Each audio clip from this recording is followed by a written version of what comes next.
Punaise, dans 4 épisodes, Daenerys a eu plus de développement satisfaisant que dans 10 épisodes dans la saison précédente. C'est quand même assez fortiche. Donc ouais, comme d'hab, on va commencer avec... Bon, il n'y a pas Jon Snow, on va pas suivre Jon Snow, même si je pense que le coup qui est prévu pour s'emparer des remparts par les autres... il va plutôt bien se passer avec la merde qui se passe du côté de Sam et de l'autre groupe, puisque les gars de la garde de nuit commencent à en avoir un petit peu marre. Ils sont un peu sous-traités, maltraités par le mec qui s'appelle Krasten. Je m'en souviens rapidement puisque c'est la dernière fois qu'on évoquera ce type. Et ouais, ils ont un petit peu ras le cul de pas trop avoir la gloire, de tout ce qui leur tombe dessus, etc.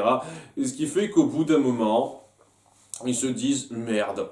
Hein, on respecte plus le vieux. Il y a que lui en plus dans le coin, donc dans l'absolu, je vois pas en quoi c'est si grave de le buter, hein, puisque c'est un petit peu ce qu'ils veulent faire pour occuper la place. Mais bon, apparemment, c'est censé être grave. Et ouais, il y en a un qui en a marre, qui finit par se révolter, plus d'autres. Et le commandant Mormont n'est pas content et meurt comme une merde, tué dans le dos. Lui aussi, donc c'était sympa. C'est le problème principal que j'ai avec cet épisode. À peu près le seul problème que j'ai, c'est une fois de plus... des morts sans impact. Ce personnage qu'on a suivi, bah il est mort. À nouveau, un type plutôt bien qui crève, c'était super. Et donc, ouais, il y a les rageux de la garde qui ont pris un peu le fort en se battant contre d'autres. C'est un peu la débandade parce que ouais, je pense qu'ils sont pas trop d'accord entre eux. Et Sam qui a un peu de jugeote dans cette situation se dit merde, je me dirige rapidos vers Vert pour lui dire de se barrer avec l'enfant. Comme ça, on se fera pas choper. Et ouais, ça se termine là. Apparemment, ils vont garder le coin. Je sais pas ce qu'ils feront exactement. Ils vont essayer de s'installer un fort, j'imagine qu'ils vont violer les femmes du coin, évidemment qu'ils vont les violer, ça me paraît un petit peu évident. Donc il va y avoir un autre sainement qui se fait avec donc les connards de la garde qui auront pris le pouvoir, et je sais pas, peut-être les mecs un chouïa plus gentils, genre Pipe qu'on a vu rapidement et d'autres, ben ils vont suivre ou pas, ou est-ce qu'ils seront maltraités par rapport à ça, je ne sais pas trop. Et Sam qui sera dans son coin en train de se barrer. Peut-être qu'il va y avoir des retrouvailles, peut-être qu'il va retrouver Jon Snow à un moment donné. Ce serait cool. Ce serait cool parce que ça s'éparpille pas que... En tous les cas, ça c'était pas inintéressant, mais... disons un peu rapide pour ce que ça représente. Du côté de Daenerys, c'est assez rapide aussi, mais c'est un peu une conclusion de ce qui a été amorcé dans l'épisode précédent. Donc ouais, c'est normal que ça aille assez vite. Et honnêtement, pour un truc qui dure quelques minutes, bah vous avez mis les moyens. Hein. Il y a donc les illuminés. Comme ils disent, ça se trouve je me plante, c'est plus exactement ça, mais ouais, les illuminés qui donc sont achetés par elle, quoi. Elle donne son dragon dans une sorte de laisse pour qu'il le maître lui tende le fouet qui permette de donner des ordres aux soldats. Hein. Donc et ouais, le dragon fonctionne pas très bien, il obéit pas bêtement comme ça au mec, et c'est là que elle nous sort son vieux coup du ah, je t'ai eu. Tu croyais que j'allais accepter bêtement notre accord? Eh ben non, apparemment, je vais profiter du fait que t'étais un petit peu trop con pour prévoir qu'on pouvait te prendre dans le dos avec ce genre de truc en ordonnant aux illuminés, aux soldats de buter tous les esclavagistes et en laissant les gens bien sur eux tranquilles. Tandis que mon dragon va te buter rapidement. Le mec, il est vraiment, mais pas du tout... il fait pas du tout attention, quoi. Genre, je prends aucune précaution, quoi que ce soit. Je dis, ok, elle me donne son dragon, elle a de plein pouvoir. Je vérifie rien, quoi que ce soit. Alors peut-être que c'est parce qu'il la sous-estime, parce que c'est une femme, apparemment, ça a quand même été plutôt bien appuyé par rapport à avant. Mais, je veux dire, même si on prend pas ça en compte... j'essaye de me situer, de me placer dans la peau d'un mec lambda qui voudrait commander des hommes pour lutter. Admettons qu'il me livre ces hommes, je pourrais bêtement leur ordonner, ah ben butez-le lui.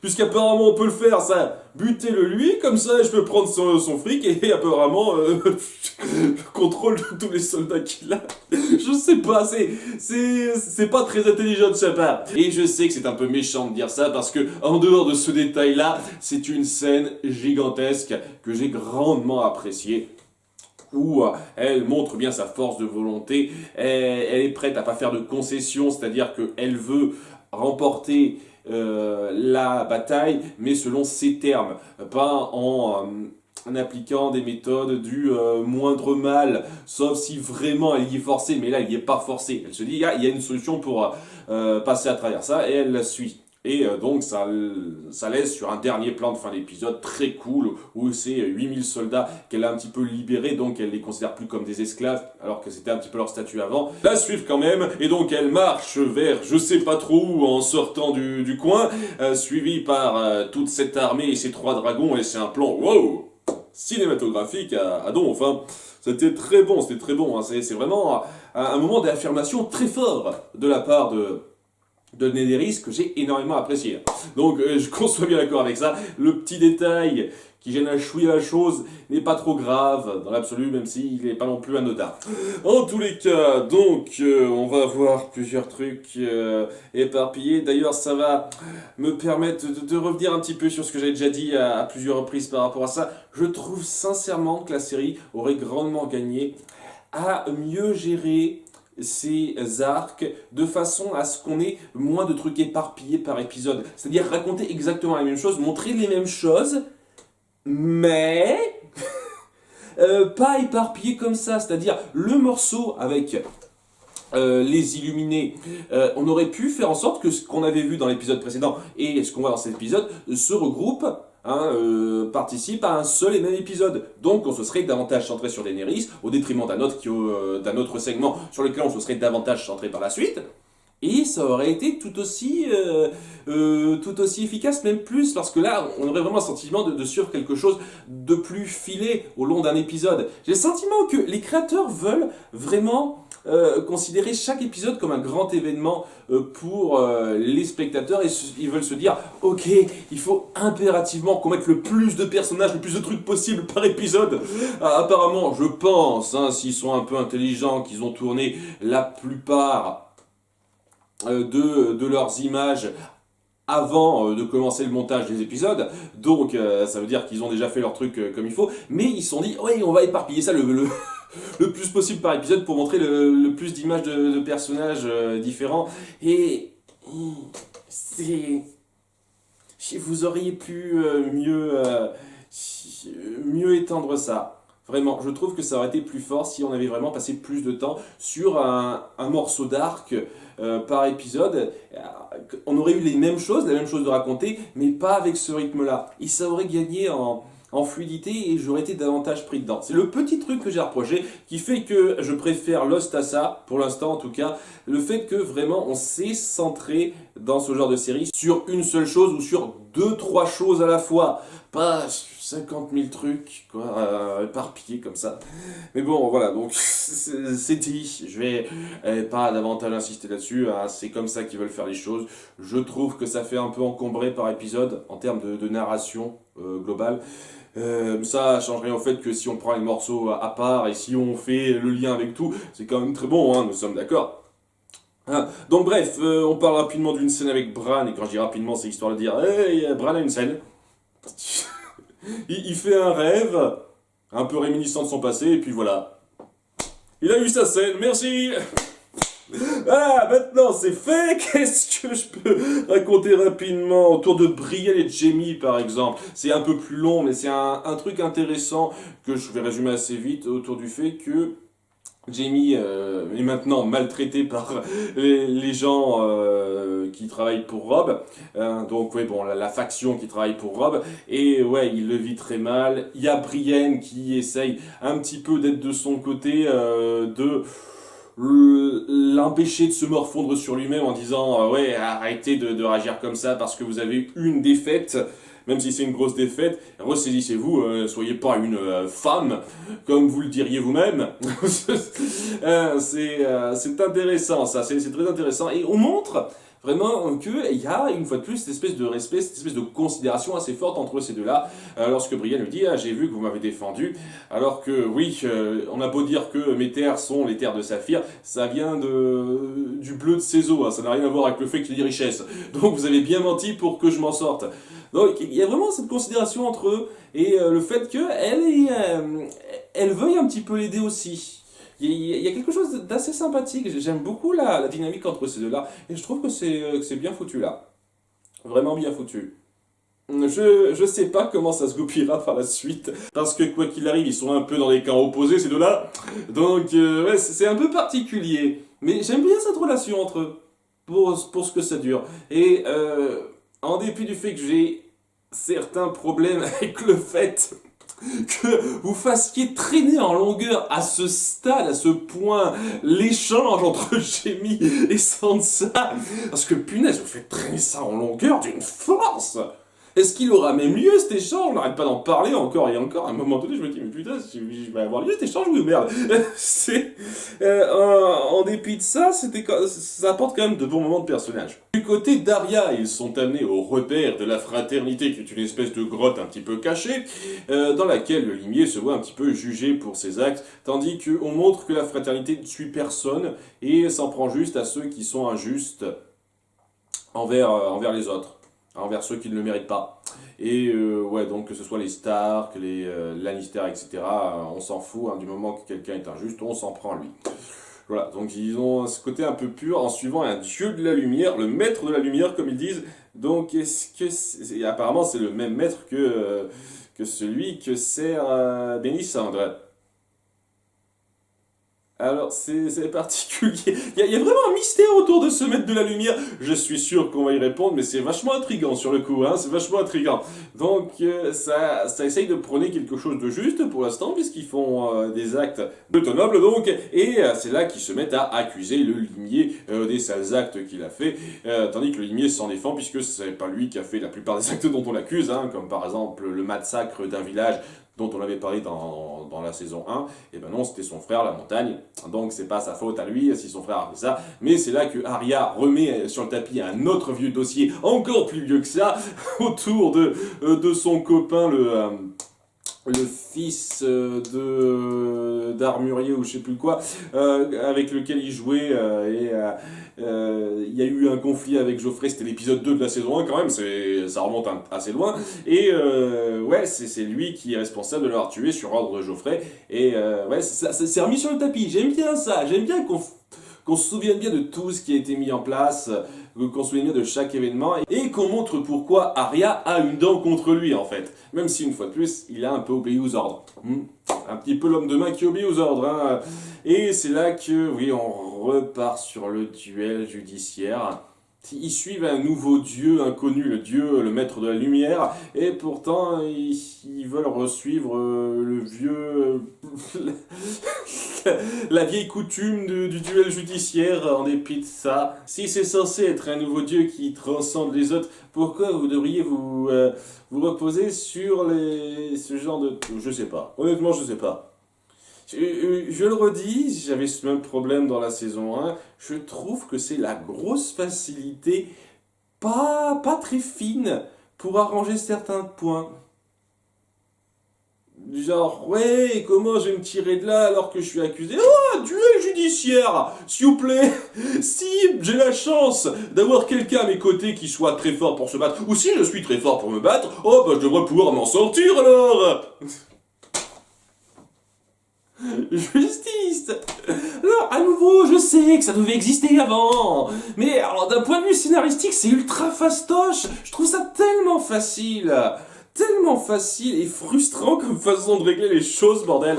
Enfin bon, le coup du limier, j'ai envie de dire, c'est moins frustrant parce que ça n'a pas été autant amené. Mais voilà, il va y avoir un duel judiciaire et on verra ça dans l'épisode suivant parce qu'une fois de plus, on éparpille tellement les choses qu'on a eu juste une scène rapide de 3 minutes là-dessus et on pouvait pas étendre davantage ça. Enfin bon, devoir raconter chaque arc au compte-gouttes, je vous assure que c'est pas la chose la plus sympa à faire, la plus simple à faire dans la critique d'un épisode à la fois, parce que bordel de merde, il y a tellement de choses à dire.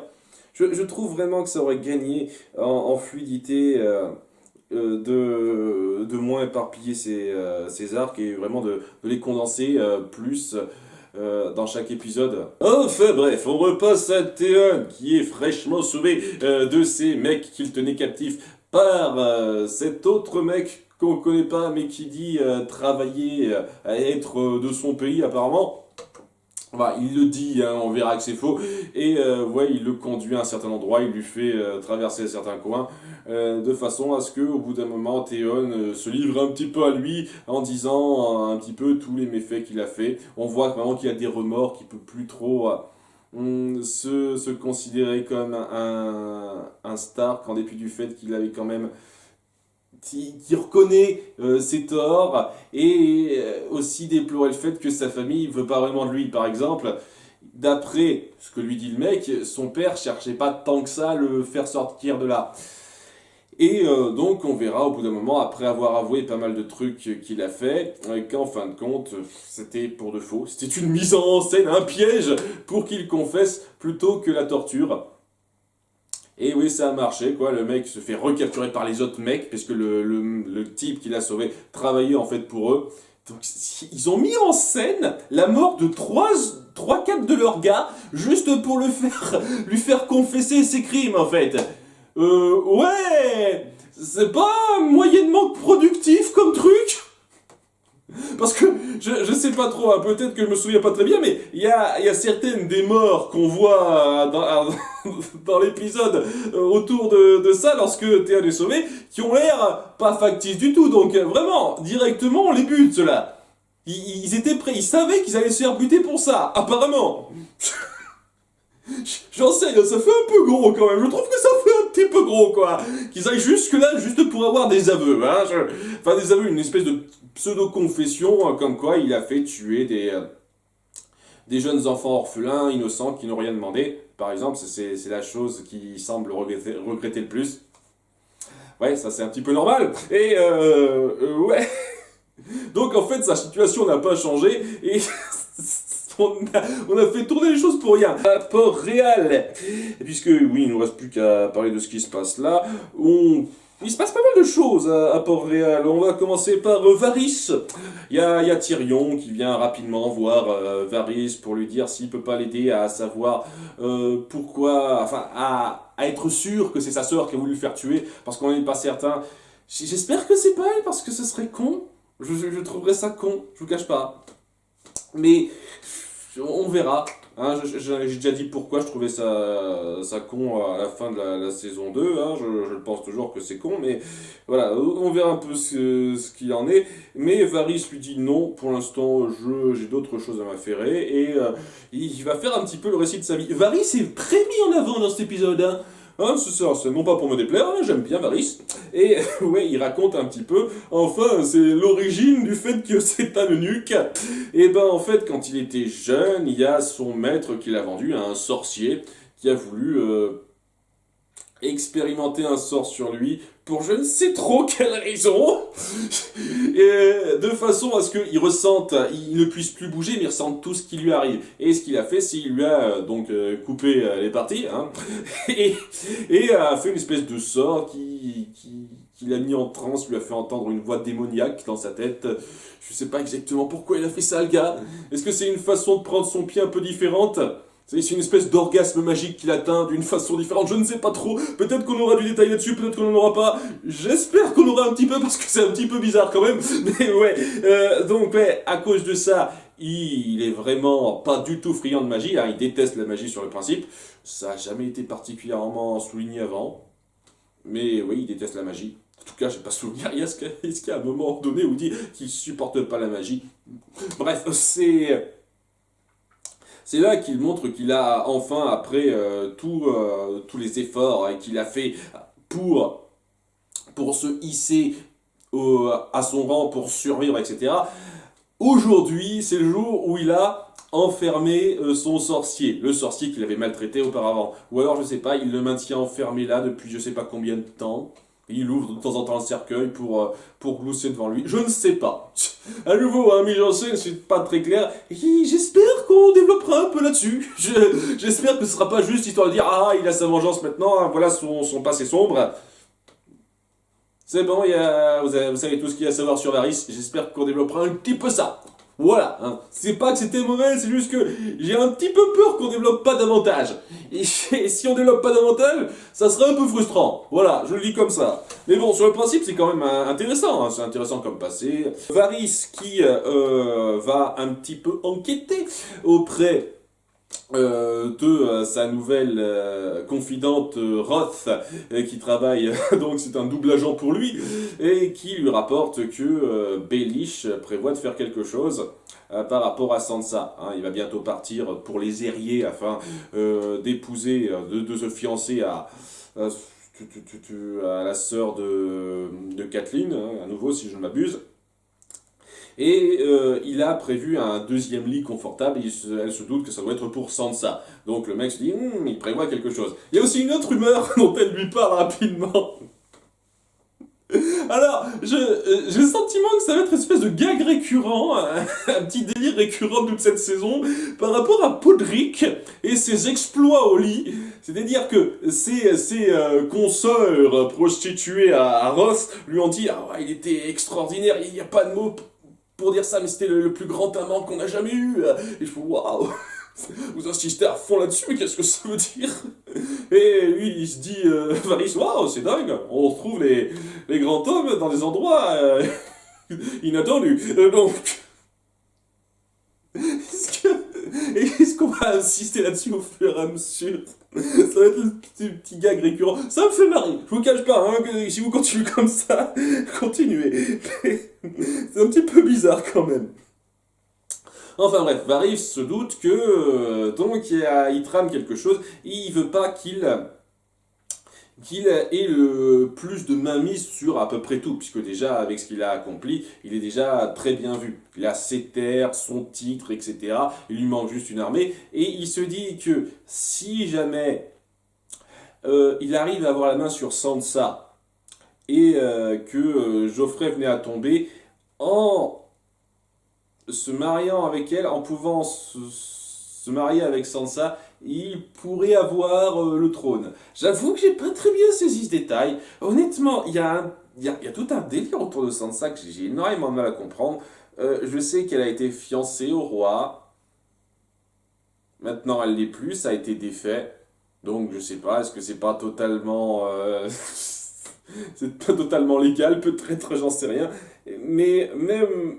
Mais en dépit du fait qu'elle a été fiancée au roi, pourquoi elle aurait les rênes du pouvoir? Je veux dire, si Robb vient à détrôner Geoffrey, si Geoffrey vient à crever ou un truc comme ça, pourquoi elle aurait la...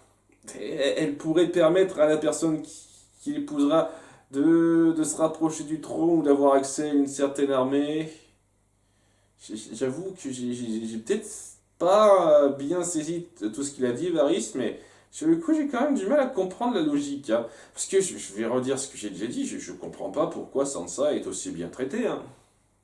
Je pense sincèrement, quoi. Maintenant, c'est une prisonnière de guerre, une prisonnière de haut rang, puisque c'est une princesse Stark, mais c'est une prisonnière de guerre maintenant. Hein. C'est plus la fiancée du roi ou quoi que ce soit. Elle devrait pas être vaguement gardée et traitée aussi bien. Enfin bon, je dis ça, je dis rien.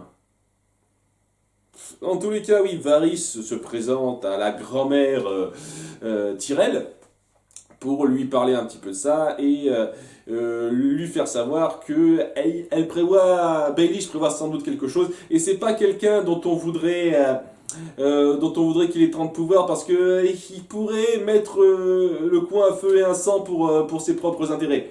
En dépit du fait que j'ai beaucoup d'estime pour lui, hein, à nouveau, et ouais, elle a l'air de partir un peu de son côté à Varys, la grand-mère Tyrell.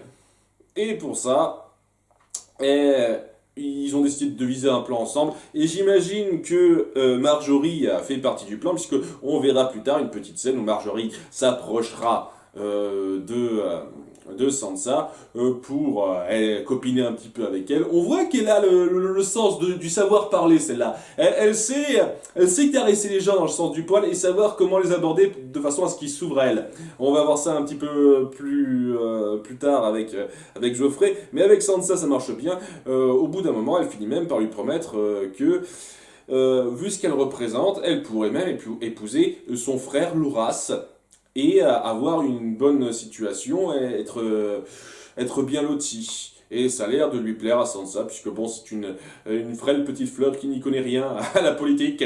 Et donc, elle se laisse un petit peu avoir par les premières promesses qu'on lui tend. Ce qui, je reconnais, est un petit peu logique. Mais à nouveau, ça en fait pas non plus un personnage très profond. Mais oui, c'est logique chez le personnage, je ne le nie pas. Après, je sais pas, peut-être que ça fait pas partie du plan de Varys et de la grand-mère, peut-être que c'est autre chose. Nous verrons. Et puis bon, hein, je pense pas que ça fasse particulièrement plaisir à Loras, ça doit pas être son genre, Sansa. En tous les cas, il reste plus qu'à parler donc de Joffrey et Marjorie et de la suspicion que ça va amener chez Cersei. Puisque on revoit Marjorie qui sait parfaitement manipuler l'ego de Joffrey, qui sait parfaitement comment le caresser dans le bon sens du poil, pour l'avoir un petit peu sous sa coupe, pour le tenir un petit peu, et le faire partir un petit peu là où elle veut qu'il parte. En se tenant à son bras, en feignant d'avoir les mêmes intérêts que lui, et en sachant trouver les bons mots pour le réconforter, lui donner du courage. Ça fait aussi qu'il arrive à être bien vu de la part du public maintenant. Bon, j'imagine que... J'en sais rien. C'est un petit peu bizarre quand même. Il y a énormément de gens qui ont lutté dans la bataille de l'épisode 9 et qui se sont rendus compte que Joffrey s'est barré en plein milieu normalement et que c'est Tyrion qui a mené l'assaut et pourtant personne n'a reporté ça. La populace se dit merde, c'est Joffrey qui nous a sauvés, semble-t-il en tout cas, hein, puisqu'il scande son nom. Ok. C'est un petit peu bizarre ça. Mais j'apprécie, une fois de plus, je trouve que Marjorie joue bien son jeu, tire bien son épingle du jeu. J'apprécie beaucoup ça. Et on voit Cersei qui a des doutes. Vraiment a des doutes. Après une petite conversation avec la grand-mère Tyrell, que j'ai trouvé très très bonne, où elle se rend compte du fait que les hommes, souvent, ont tendance à être plus... rentrent dedans à foncer un peu trop facilement et en dépit du fait que elles savent se montrer plus sages que leurs enfants, que leurs fils, elles peuvent pas avoir accès au pouvoir parce que ce sont des femmes et elles trouvent ça un petit peu injuste. Hein, même si la grand-mère Tyrell est beaucoup plus directe par rapport à ça, vous Cersei essaie quand même de garder un petit peu les bons mots pour ne pas sortir de la convenance. Mais ça la chauffe un petit peu, surtout en voyant à quel point Marjorie tient un petit peu Joffrey par les couilles, pour aller parler à son père Tywin et lui dire que il n'y a pas que ses fils à qui il pourrait se fier, elle aussi elle pourrait participer à ses conseils, etc. et prodiguer de bons conseils. Et c'est là qu'elle fait part à Tywin de ce qu'elle soupçonne chez Marjorie. Et Tywin lui répond, ben oui, elle a réussi là où t'as pas réussi. Elle a réussi à calmer Geoffrey. Si c'est que si je te suis pas, c'est pas parce que t'es une femme, mais c'est parce que tu te crois un peu trop supérieur à ce que tu es. J'aime bien la façon dont il la remet à sa place, Tywin. Et c'est vrai que, en dépit du fait qu'elle a eu pas mal de grands airs, elle n'a pas pris de grandes décisions jusqu'à présent, Cersei. Hein. C'est quelqu'un qui se croit un peu supérieur, mais jusqu'à présent, elle n'a pas non plus eu l'occasion de grandement briller par ses décisions. Elle a une présence, on sent vraiment qu'elle a du caractère, et j'apprécie bien ça chez elle, mais elle n'a pas pris de très grandes décisions changeuses de donne. Donc c'est intéressant de pointer ça, de dire ok, t'as pas accompli grand chose. C'était pas mal ça. J'ai bien apprécié cet épisode, quelques hicks qui font que je préfère légèrement l'épisode précédent, mais ça restait du bon, et une fois de plus, à bientôt pour l'épisode suivant. Bye!